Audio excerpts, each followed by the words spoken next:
The Stoic morning routine. Everyone forgot because it's boring. In 2026, the internet is flooded with morning routine content. Influencers wake up at 4:30 a.m., plunge into ice baths, drink celery juice, meditate for an hour, journal their gratitude, and then post a perfectly lit video about how this changed everything. The message is clear. If your morning isn't extreme, optimized, and slightly painful, you're doing life wrong. This culture has turned mornings into a performance. The more uncomfortable and elaborate your routine, the more disciplined you appear. But what if the most powerful morning practices are actually the ones that look boring on camera? What if real mental strength doesn't come from cold plunges and 5 a.m. wake-ups, but from quiet, ancient habits that require no special equipment and very little spectacle? The Stoics understood this long before hustle culture existed. They didn't need to prove their discipline to an audience. They practiced simple, repeatable mental exercises designed to make them calmer, wiser, and more resilient, not more productive in the modern sense of the word. 3 of their most important morning practices, negative visualization, Stoic journaling, and the Dichotomy of Control, have been largely forgotten because they don't look impressive. They don't photograph well. They don't go viral. But they work. And they've worked for over 2,000 years. The modern morning routine industrial complex. The current obsession with elaborate morning routines is relatively new. It gained massive popularity through books like The Miracle Morning by Hal Elrod and The Rise of Productivity Influencers. The formula is seductive. Wake up extremely early, stack as many high-performance habits as possible, and you will magically become successful. The problem is that most of these routines are built on fragile foundations. They rely heavily on motivation and novelty. When motivation fades, and it always does, the entire system collapses. People burn out trying to maintain routines that were never designed for long-term human psychology. The Stoics took the opposite approach. Their practices were designed to be sustainable in the worst conditions, during war, exile, illness, and political chaos. They didn't need perfect environments or expensive supplements. They needed a clear mind and consistent mental training. Negative visualization, preparing for the worst so you can handle anything. One of the most powerful Stoic practices is premeditatio malorum, the premeditation of evils. Every morning, the Stoics would mentally rehearse potential difficulties they might face that day. Marcus Aurelius would remind himself, "Today I will meet with interference, ingratitude, insolence, disloyalty, ill will, and selfishness. All of them due to the offender's ignorance of what is good or evil." Seneca advised his friend Lucilius to set aside time each day to consider the worst that could happen, not to become anxious, but to remove anxiety's power. Modern morning routines almost never include this.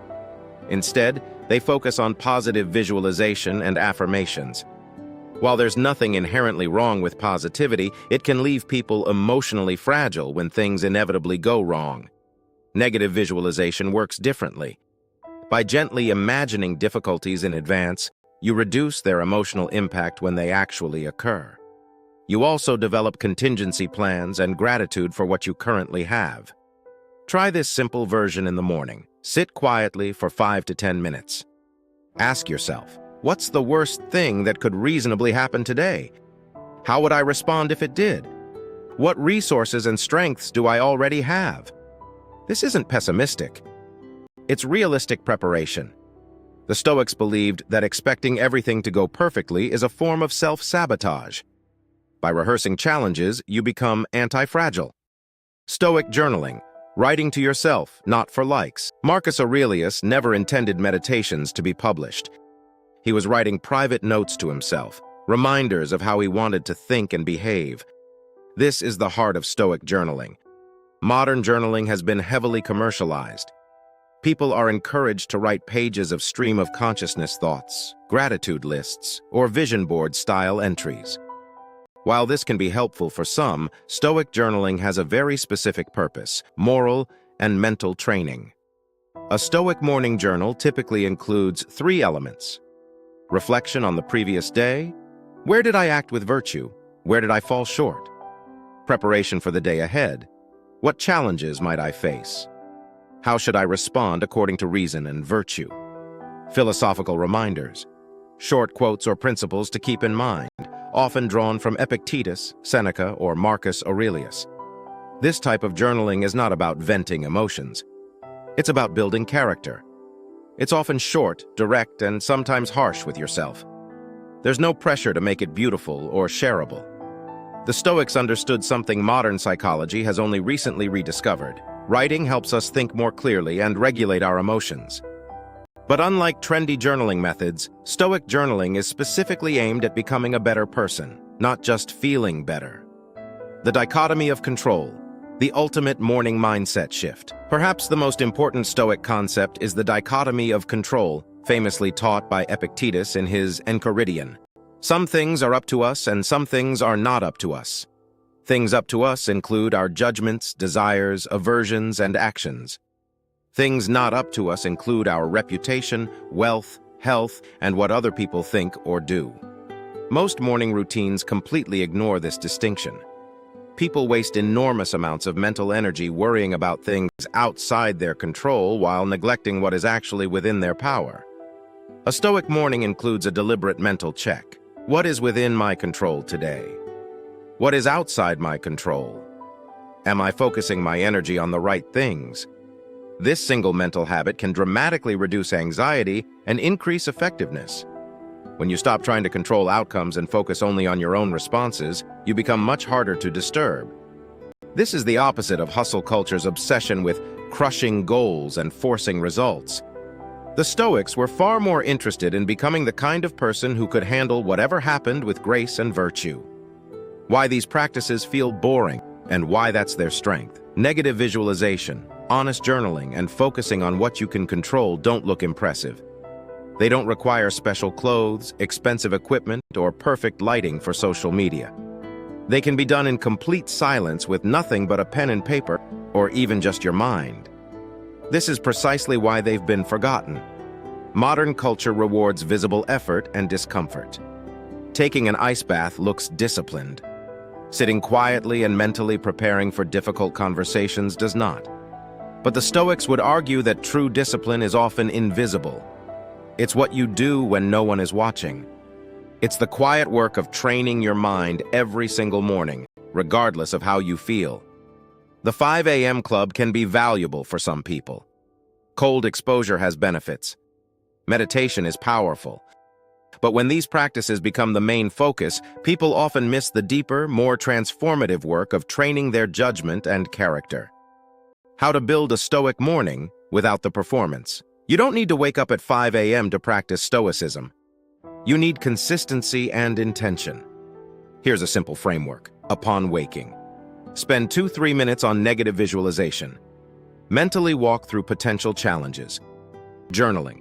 Spend 5-10 minutes writing. Reflect on yesterday and prepare for today using Stoic principles. Mental rehearsal.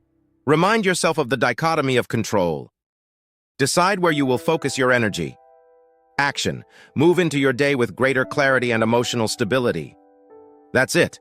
No cold plunges required. No 47-step routine, just consistent mental training. Over time, these boring practices compound. You become calmer in difficult situations. You waste less energy on things you can't control. You develop a quiet confidence that doesn't need to be performed for others. The real morning revolution. The Stoics didn't have access to modern productivity tools, yet they developed some of the most resilient minds in history. They did it through simple, repeatable practices focused on character rather than output. In a world obsessed with optimizing every minute of the morning for maximum productivity, the Stoic approach feels almost rebellious. It suggests that the most important work you can do in the morning isn't adding more habits. It's removing mental clutter and strengthening your judgment. The routines that look the least impressive on camera are often the ones that create the most impressive people over time. So the next time you feel pressure to build an elaborate morning routine, remember this. The Stoics woke up and trained their minds.